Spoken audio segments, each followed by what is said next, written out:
Hello mga idol, magandang hapon sa inyo pong lahat.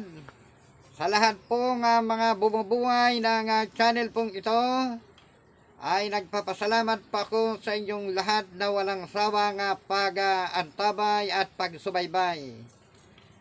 Kaya mga idol, dahil lagi kayong nandyan, ay patindi ng patindi ang atin pong mga turo, ang atin pong mga topic. At dyan po mga idol ay ituturo ko po sa inyo ang isa pong pinakamabisang pangtawas sa may mga sakit. At dyan po mga idol ay ituturo ko po sa inyo ang ilan pa pong mga mahiwagang herbal. At kasabay po niyan ang pagbati natin sa mga masugid natin na mga taga-subaybay at pagbibigay ng mga lunas sa kanila pong mga katanungan. Okay mga idol, maraming salamat sa inyo. Yung pong mga manggagamot ay tinatawagan ko yung gusto pong matuto ng paggagamot. Tutok na kayo dito sapagkat marami kayo dito mapapakinabangan, marami kayong matutulungan ng mga tao pong may mga sakit. Okay mga idol, ay tuloy-tuloy na tayo. Binabati ko po dyan si Marilo, dyan po sa Kuwait, magandang hapon. Dyan po si Jolie Oleno, dyan po yan sa Quezon City. Si Roberto Piornar, from Cebu City. Si Theodora Pugi, dyan po yan sa Taguig. Ito po ay walang sawang nag-aantabay. At ito po nga bago natin na kaibigan, si Kiana Hostra. Dyan po yan sa Jordan. Ito po si Dahoy, magandang hapon. Dyan po ito sa Bohol. Ito po si Buds Buddy. Magandang hapon sa iyo, Buds. Ang sabi ni Buds, ano po, nagagamit niya ang mga binahagi at ang mga nalalaman niya sa akin pong mga itinuturong mga orasyon at mga mahiwagang herbal. Diyan po yan si Buds Buddy sa Iloilo. Magandang hapon sa iyo at napakaraming salamat sa iyo pong walang sawang pagpapatalab ng mga mahiwagang orasyon at mga herbal. Sana marami kang matulungan dyan sa lugar nyo dyan sa Iloilo. At ito po si Simplicio, magandang hapon din. Nagpapasalamat din si Simplicio sa pagbabahagi ng karagdagang kaalaman sa mga herbal at sa mga orasyon. Maraming salamat din sa iyo, Simplicio. Okay. Magandang hapon din dyan si Marisa Mansinon, si Alex Rivas, ang bago natin na kaibigan na si Bong TV Kabasag, at saka si Luis Salva. Magandang hapon sa iyo. At ito pa rin po si Ricky Medrano, si Redel Alcala, si Alvin Malubay, si Joya Dominguez, dyan po yan sa Brunei. At binabati ko din po ang isa pong manggagamot, dyan po yan sa Rizal. At ito po si Jordan Victoria, magandang hapon din sa iyo, Victoria. Ito pa po si Assorted Buhay Pinoy. At saka si Pitula, magandang hapon po sa inyo. At ito pa po si Mark Angelo, si Lorna Gabatuba, dyan po yan sa Japan. At si Ricardo Flores Jr. Maraming salamat sa inyo pong lahat na walang sawang pag-antabay at pag-subaybay. Mga idol, ito po ay may mga ilan na katanungan po dito. At pagkatapos po ng mga katanungan ay sunod-sunod na po tayo sa atin pong mga mahiwagang herbal. At kasabay po niyan ang mahiwagang orasyon sa larangan ng pagtatawas. Okay, magandang hapon sa iyo, Rachel Gabia. Ito po ay taga-rehab. Ano po? Siya po ay may tinutulungan na kaibigan na gusto niya pong ipagamot. Ano po? At ang sabi niya dito ay masakit ang baywang, masakit ang balakang, masakit ang hita, at tumataas din ang sugar niya. Ano po? Ano po ang mabuting pangontra sa gawa po ng tao? At ang sabi niya ay ang mga bad spirit na lamang lupa, ano daw po ang napakagandang pangontra. Okay, Rachel, ay panurin mo lahat ang mga video ko po dito sa Hiwaga ng Manggagamot. Marami ka pong matututunan po dyan ang pagpapalit ng masamang espiritu. Punta ka na po doon sa...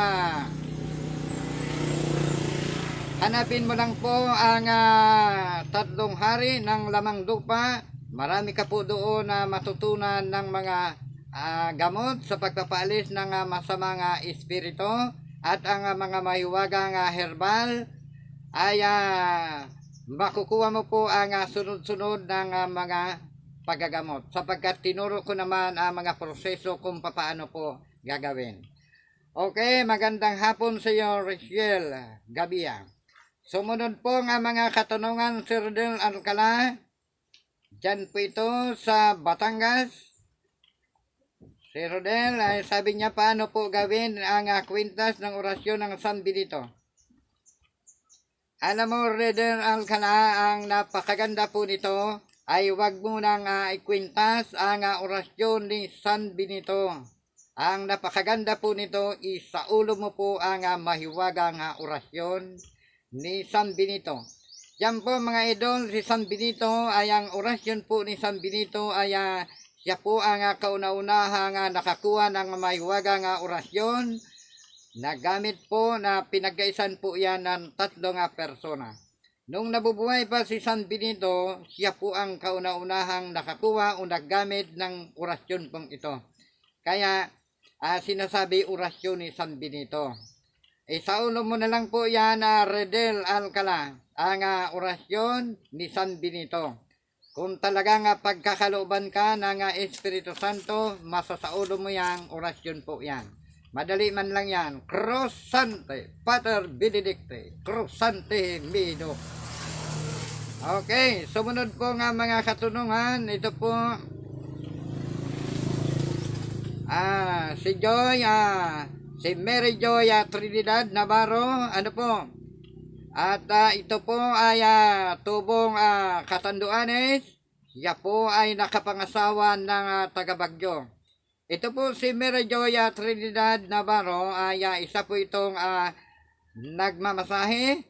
Ano po, ng mga karamdaman. Isa rin po itong nagagamot. Ang nagagamot niya po ay kulam, baram, at patungkol sa mga espiritong masasamang mga espiritu. Ang problema nga lang po kay Joy Trinidad Navarro ay pag siya po ay naggagamot, ay siya po ay binabalikan ng mga masamang espiritu kung siya po ay nagagamot.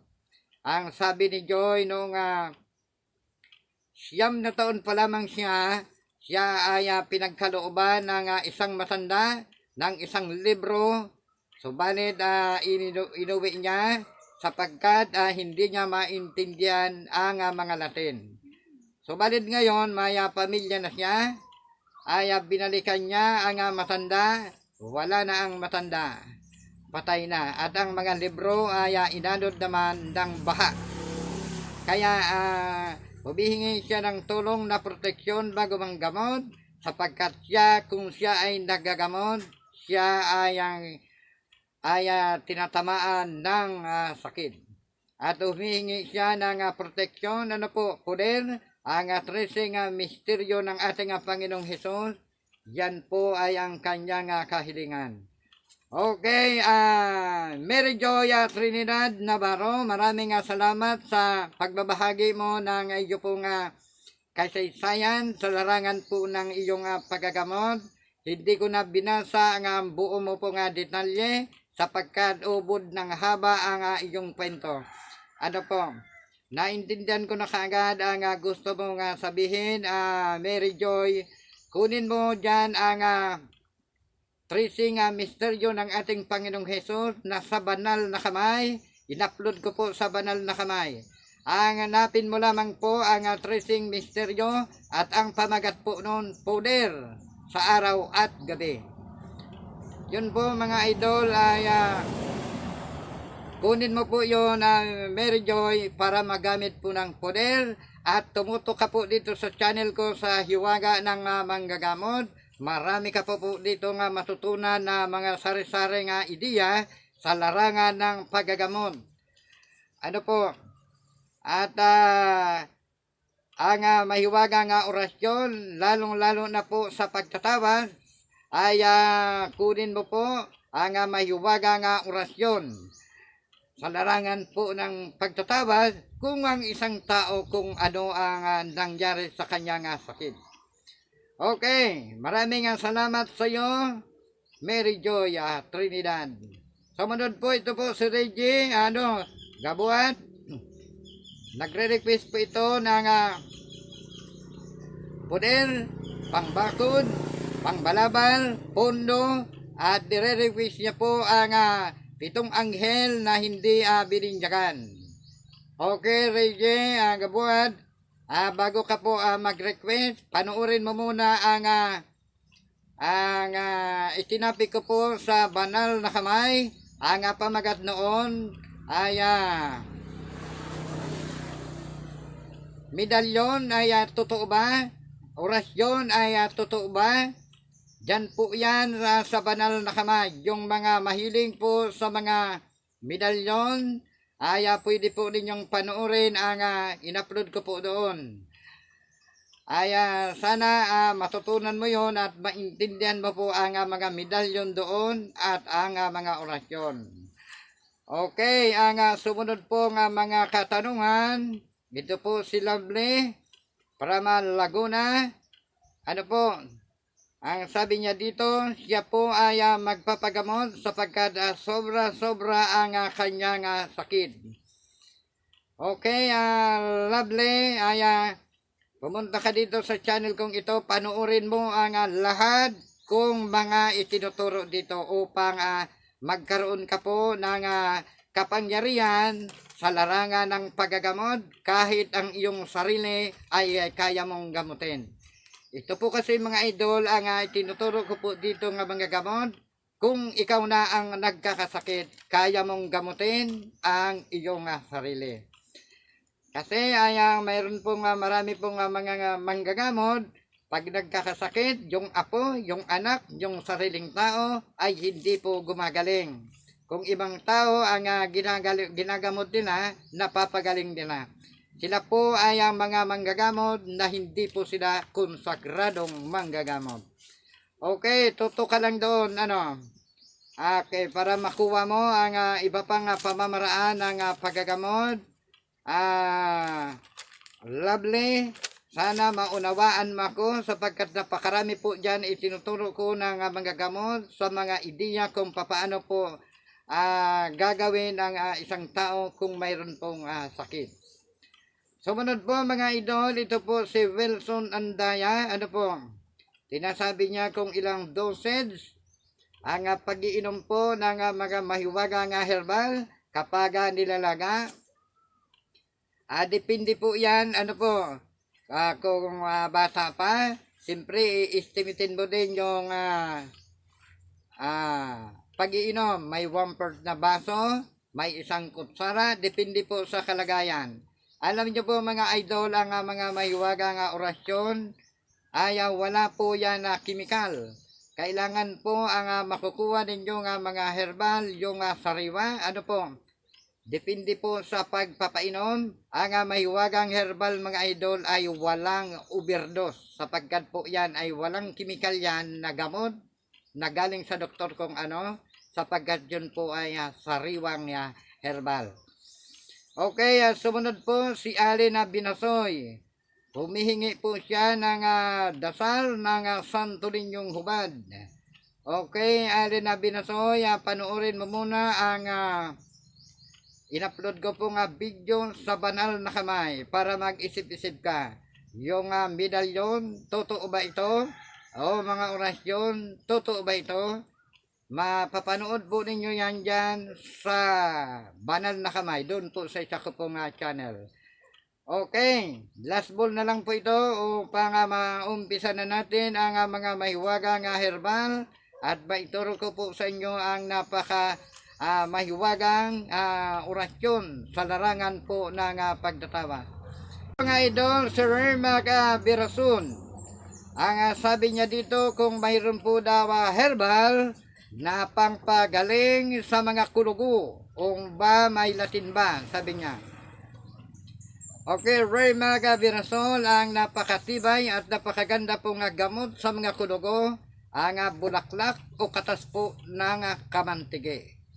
Yan mga idol ay number 1 po yan na gamot sa mga may mga kulugo. Okay mga idol, ay umpisa na po tayo sa mga herbal, ang mga mahiwagang herbal. Dapat po ninyan mga idol ay masaulo po ninyo, tandaan po yan ninyo, ay pwede po ninyo yan isulat sa mga libro, ano po, sa mga notebook, ilista po yan ninyo upang po kayo ay wag po ninyong malilimutan. Okay mga idol, nandito na po tayo. Sa ating mga listahan ay ang kalabasa. Ang kalabasa mga idol ay mabuting gamot sa mga pulyo. Yung may mga pulyo, mabuti rin po itong ang kalabasa sa mga babae pong bagong panganak. Hinuhugas po ito sa mga puwerta ng mga babae bagong panganak. Ang ugat po ng kalabasa ay number 1 po itong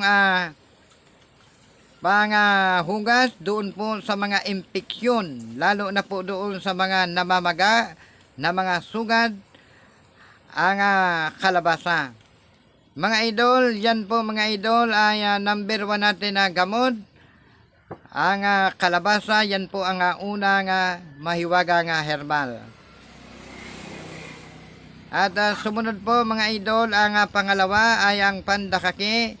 Ang pandakaki po ay number 1 po yan gamot sa mga sugat. Ano po? Lalong-lalo na po sa mga babae pong inaagasan.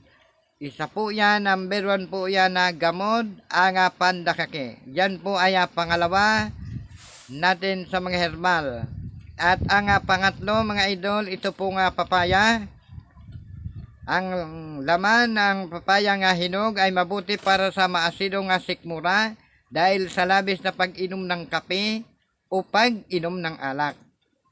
Ang katas ng buto ng papaya ay mabuti sa mga sugat, galis, eksema, pigsa, pungang araw. Ang butong nilaga para inumin ay mabuti sa mga bukol. Yung mga katawan po may meron nagbubukol-bukol, lalo na po kung kumikirot ang mga bukol, ay number 1 po gamot ang pinaglagaan pong mga buto ng papaya. At ang sumunod natin mga herbal mga idol, ito po ay panlunas sa mga balakubak. Ano po, dinidikdig ang ugat nito ng may kasama balad ng gogo, katasin at gamitin pang punas sa mga ulo, lalo na po yung mga makakati ang mga ulo. Ano po, ay number 1 pong gamot ang nyog na may kasama pong balat ng gogo. Ano po, ang katas po ng nyog ay napakagaling din pong panghilod. At ang sabaw po nito ay number 1 din pong gamot sa mga tao pong binabalisawsaw. Lalo na po yung nyog na mura pa na tinatawag na buko. Ano po? Okay, ang sumunod naman natin na mga mahiwaga nga herbal ay tinatawag po itong Atswiti. Panlunas sa karaniwang sakit ng ulo, ano po, basain ang malinis ng lagis, ano po, yung dahon, ano po, ay punasan lamang ng lagis ang dahon nito, mga 7 dahon, ano, at pagkatapos po ito ay painitin sa apoy, ano, at saka po yan itapal sa noo. Yun pong laging masakit ang ulo. At pagkatapos po ay itali po dyan sa noo. Yan po ay isa po yan na mga gamot sa may mga sakit ng ulo. Ang sa Swede po mga idol ay number 1 po itong sa mga babae pong nagre-regla. Ano po? Pampalinis din ito ng umaryo, yung bahay bata. Ano po? Ang pinaglagaan po nito ay mabuti pong gamot sa mga sugat, sa mga galis, ano po, at yung pong mga nalalagas na mga buhok ay number 1 po ang Atswiti. Okay mga idol, natandaan po yan ninyo. At ang sumunod po mahiwaga herbal ay pinatawag po yan mabulo. Ang mabulong herbal ay panglunas, ano po, sa pagdudumi, ano po, pagkukurso, ay maglaga lamang po ng herbal po mabulo.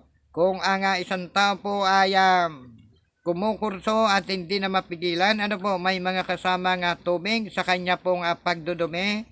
Number 1 pong gamot ang herbal pong mabulo para po tumigil na ang kanya pong pagkukurso. Okay mga idol, ang sumunod natin mga herbal ay gugon. Ang ugat ng gugon ay ginagamit na pangpaligo para sa mga taong may sakit. Ano po, lalo na po yung may mga taong may sakit na may mga rayuma, yan po ay mabuti po ang gugon. Mabuti rin itong ilaga para inumin ng may mga sakit na mga diabetes. Number 1 po itong gamot ng gugon, yung ugat ay pangpalinis ng dugo. Yan po mga idol ay number 1 po yan na gamot pa sa may mga sakit sa bato. At sumunod natin mga herbal mga idol, tinatawag po itong takip kuhol. Ang takip kuhol ay panglunas, malimit na ginagamit po ang takip kuhol sa mga tao pong hindi po maihi, ano po, hindi siya makadumi, ay masakit ang puson, ano po, at isa rin po itong gamot doon po sa mga tao pong nagkukurso, ano po, lagain lamang po ang mga dahon ng takip kuhol, siya pong ipainom sa mga tao pong nagkukurso. Ang takip kuhol po ay number 1 po rin po itong pangpalabas ng mga plema. Ang pinakangkatas po nito ng sariwa ay kinakatas at pinapainom po sa mga batang may mga edad po ng 1 buwan, 1 buwan, 3 buwan, 4 na buwan. Pinapainom po ito kung ang isang bata ay grabe po ang plema. Okay mga idol, ang sumunod po natin na mga mahiwaga herbal, ano po, panglunas sa paghugas sa mga buhok, ano po, yung mga buhok po mga nalalagas na, ano po, ang katas po nito ay kunin lamang at ipunas po sa mga anid upang po tubuan po ng buhok. Ano po, ang sabila po ay number 1 po itong gamot sa mga tao pong wala na pong boses. Yung hindi wala na po siya boses, paos na siya. Nilalaga po ito ang sabila, nilalagyan po yan ng haribe, saka po yan pinapainom sa mga taong nawawala na ng boses.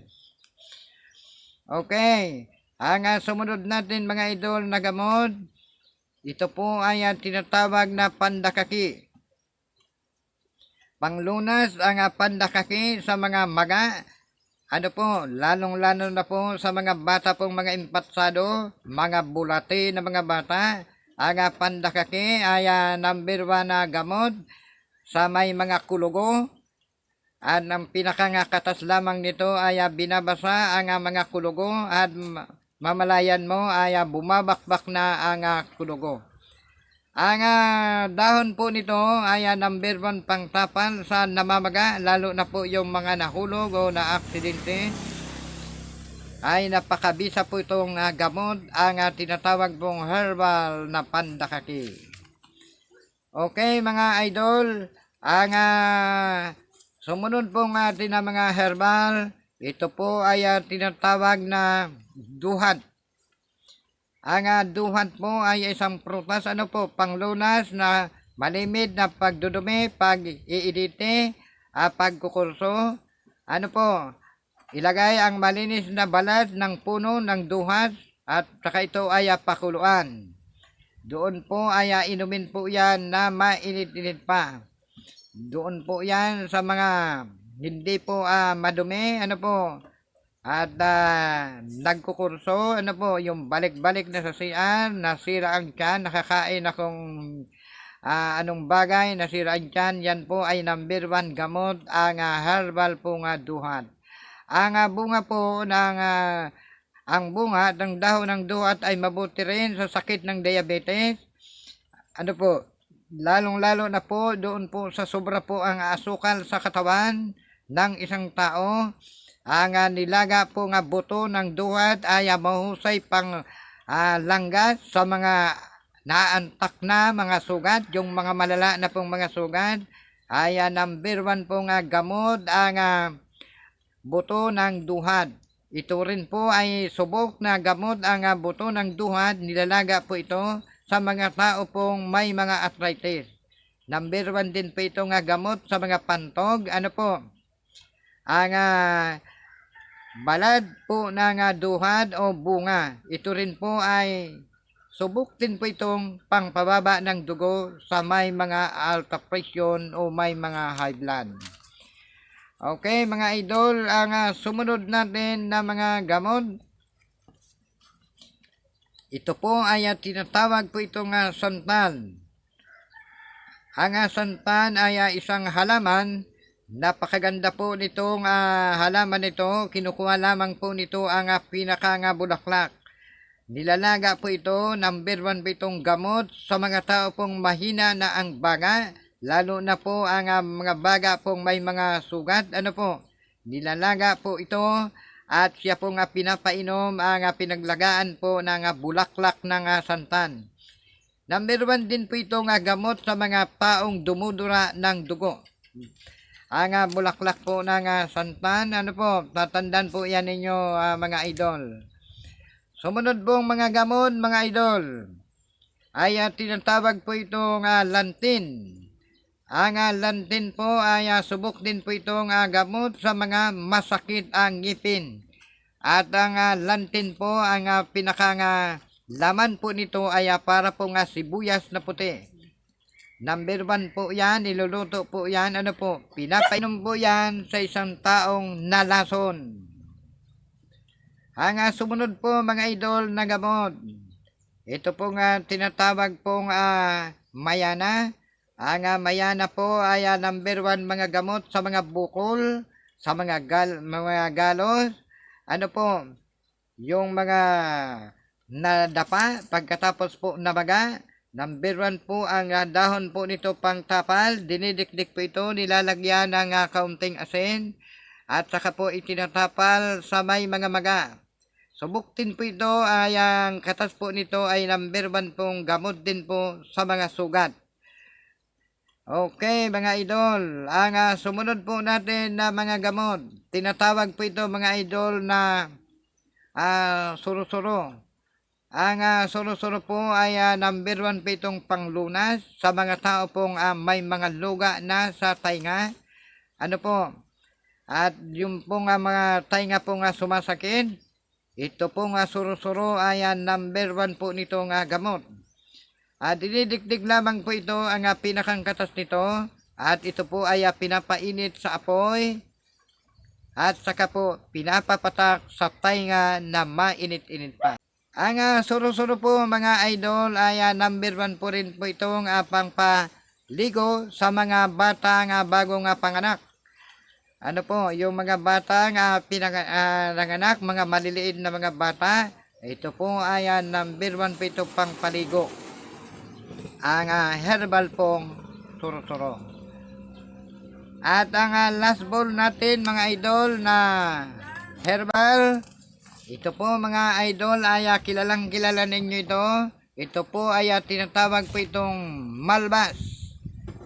Ang malbas po, ang pinagpakuluan po ng dahon po nito ay subok po itong napakagandang gamitin sa paglalabatiba ng isang tao. Okay mga idol, ay maraming salamat sa inyo pong walang sawang pagsubaybay ng mga mahiwagang herbal. At ito po mga idol ang mahiwaga pong orasyon sa larangan po ng pagtatawad. Mga idol ay higit po ninyo yan tatandaan sapagkat po yan ay subok na. Yan po ay konsagrahin na muna po ninyo. Saka po yan ninyo ay ibulong sa basong may tubig ipainom. O ano man o kaya orasyonan po ninyo ang isang papel, idikit po yan sa noo, at pagkatapos po yan ay makikita po ng may sakit kung ano po ang nakagalaw sa kanya o nakabate. Yan po mga idol ang pakabisang mahiwagang orasyon sa pagtatawad. Higit po yan ninyong tatandaan mga idol. Ito yun mga idol.